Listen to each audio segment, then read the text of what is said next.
It's called owâhkôhtahowêwin, which means you're starting to show the elements, show the grandfathers, the grandmothers.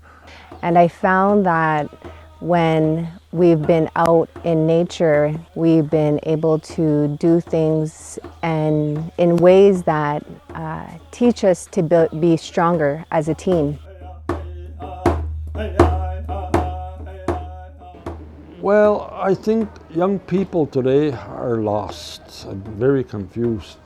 But in this setting right now, to get them away from the cities and to bring them back to the land is so important, because I find that there's a difference in the setting of where they learn. It's nice to be unplugged, away from the phones and everything else, and being able to do things traditionally. You're not only just providing the cultural camp activities for your participants that come here, you're offering them healing, and you're giving them that feeling of being grounded as well too, like healing through the land. Really been grounding me. And when you're in the city, it's hard to get grounded and feel connected with everything because everyone's go, go, go. You know, I brought my daughters out with me, and you know, within our ceremonies and on the land, we learn about being a good human being. We learn about connecting to one another. You know, I brought them with me along with our team, and for our team, I think this is so important for our wellness. We've just gone through a pandemic, and we need to ensure that, as a leader, I need to ensure that I'm taking care of my team. So Jody fell in the water, and then I'm gonna see if I can pull her in. Okay. Help! There it is. Oh, perfect. Okay. I think it's identity, right? It's really what I saw was there was a disconnect with the land. There's a very disconnect with food, for one thing. Good food, fish. All the different meats that are out there, even as far as the berries, the teas that are out there, the medicines, things that are good for us, right? And then moving, just strictly just moving, and nothing's really easy, you know, moving around in a bush and over waters, you know, but it's like kâniyâsihk, which means just like all constantly moving. Hi, okay. So I'm Kevin, I brought ketchup. Okay. Alright, good catch. What's your name? My name is Mary. I brought apples. Oh, brought apples. You brought apples, okay. Who you want to throw to? Very nice throw. Anyone. Look, there's Rosalind, that's close. Nice throw, nice catch. My name is Rosalind and I brought rolls. As you're going back like this, you're pointing your thumb downwards, and then you come out of the water, and what that's gonna do is when I'm ruddering like this and I'm pushing out, I'm actually gonna turn this way towards the J. I left my home in Georgia, headed for the Frisco Bay.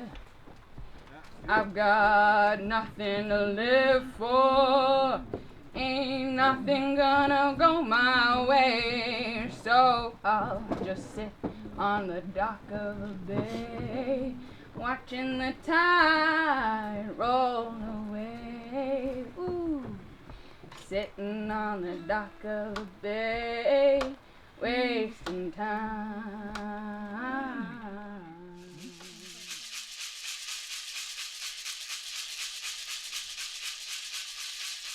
Everybody has their own medicine wheel, and it's almost like impossible to have it in balance all the time, you know, but the goal is to have it balanced. I like to imagine it also like a car, and you got these 4 wheels on your car.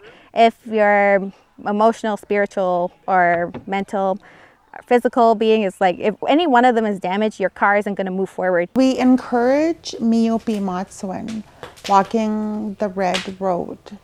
And what we do with included in that is the medicine wheel teachings. So we focus on the mental, which is the intellect, and the physical, which is the body, and the spiritual, which is ceremony, and what is the last one?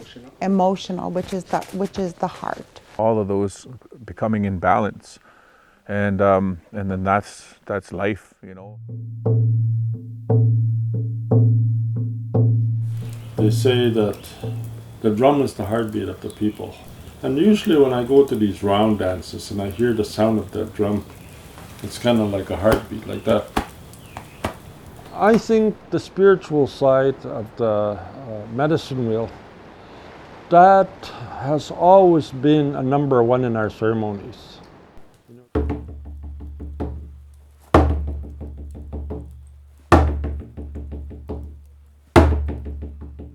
You know, to key in on what the pipe ceremony is about, but also is to acknowledge life, because so often we take life for granted, and really it's a gift from the Creator. It's very precious. Ceremony has been so healing for me. It's helped me with my mental health, my physical health, my emotional well-being as well, and my spiritual mostly. And I think that's so powerful with ceremony. Even with smudging, things like that, it's helped me tremendously. This is what the gist of the ceremony is about, to acknowledge Creator and what we know as spirit guides, guardian spirits. We know them as grandfathers, grandmothers, but in the modern world, angels and saints.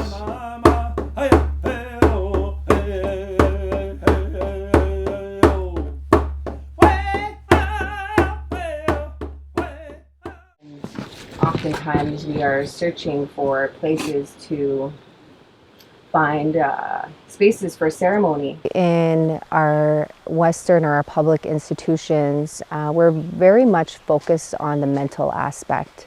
When we come out here, you know, we are definitely touching on the mental, emotional, physical, and spiritual elements, which is so important. You know, we are involved in ceremony here. We are physical. We were canoeing across the lake yesterday, which was a ton of work. And then the emotional being of just, you know, sharing space with one another and having circles and having those really deep conversations is so important. So just pull on the opposite side. It's been really nice to just kind of like let go and not having to worry about that. It kind of it feels like this is how it should be, where you're not necessarily just go, but you're just helping each other, helping yourself, and connecting with everyone else. We have urbanized Indigenous people coming to our camps seeking healing. So it's about taking people back to the land, out of the city, and reintroducing them. Even the ones that were born and raised within the city, they're seeking coming back to the land and, you know, getting the opportunity to experience what is out here. And it's a spiritual place.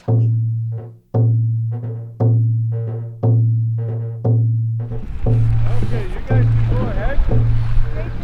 Yeah, straight that way to that point right there, one of the houses, and then we'll go down. Here's a perfect physical example. We paddled across and we went to go harvest some medicines over there. And then what I want to show my little ones is I want them to understand, to enjoy this lake, you know, to enjoy the water, to enjoy those, just a nice paddle, right? And then to come back, but it's also the physical labor involved as well, to just get up and do it and not just to stay put. But the secret, I think right now, like now we're coming to that era where like we're trying to heal, we're trying to take people out, really.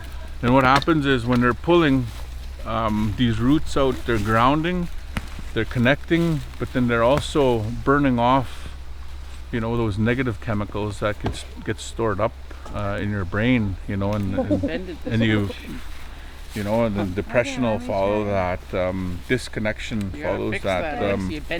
There's also a give and take that we do. So like there's tobacco, And then like for us picking this, like we give thanks to the tree and we give thanks to Mother Earth, and there's reciprocity, but there's also responsibility.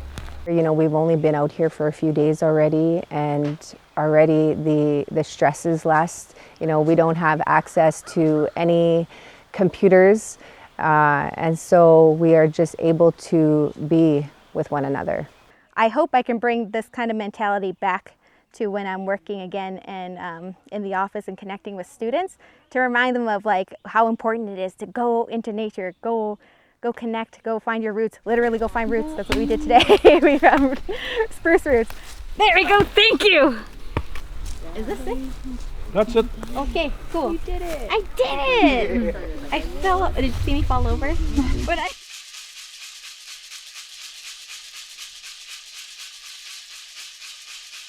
What's inside of it? Fish guts, the stomach, the intestines. Owâhkôhtahowêwin. My main focus right now is in inner child therapy and family group counseling, but there's a high demand for inner child therapy.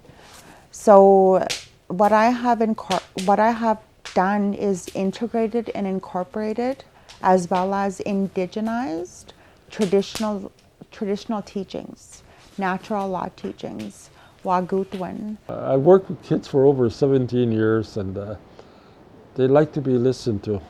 They like to have a belonging. They like to, you know, a lot of them have had troubled lives.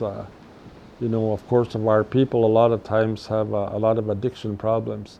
And when you can get them away from that scenario, especially in the cities, and positive teachings, positive peer pressure, they just blossom. If we start sharing who they are first, have that foundational information of who they are to make them feel good in their skin, and you know, to have their long hair, to speak their language without being, say, you know, no, that it's English here or French here or Spanish here, or you know, but to be foundationally set, and then they're impossible to knock over.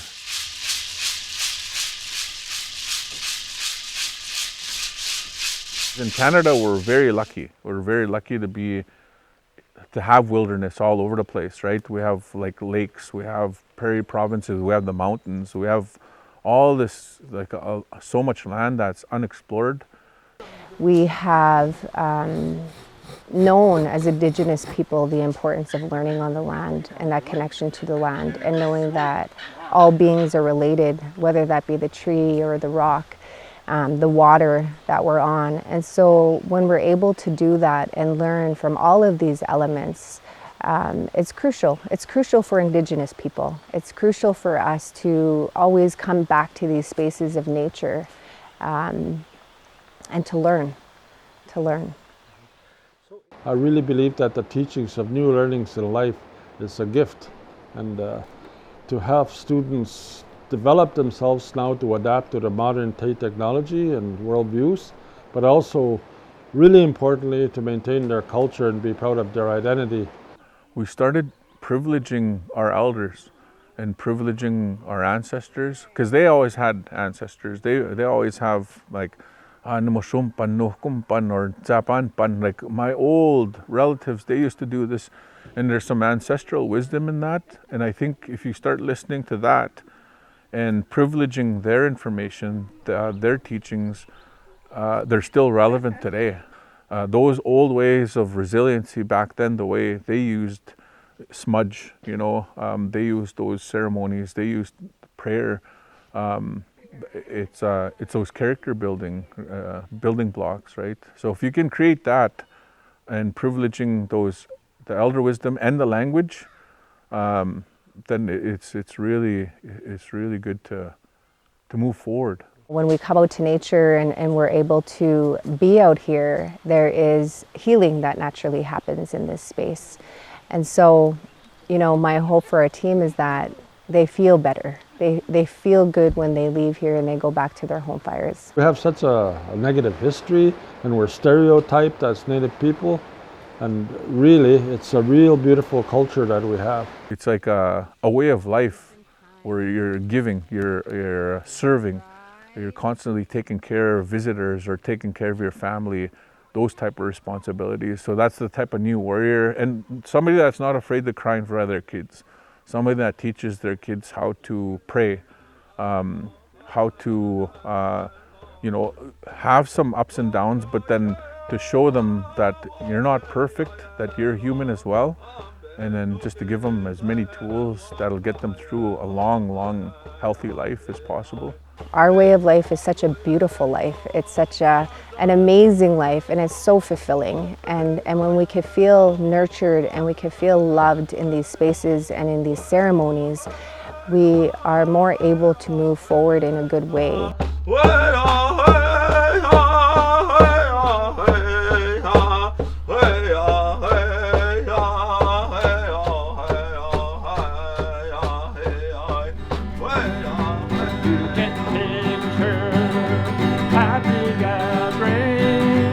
From the fireside long ago, and you think of tearful parting when they left you here below. Will the circle be unbroken such long ago? So you finally come down to your old hometown. Your Kentucky girl's been awaiting patiently. Why not me? Why not me on a rainy day? Why not me to love your cares away? Why not me?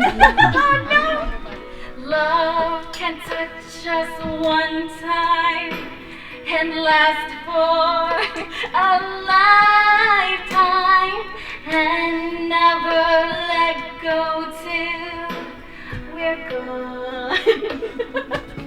Now I gotta stand up for this. Love was when I loved you. One true time. Coming for to carry me home. A band of angels coming after me. Coming for to carry me home. There you go.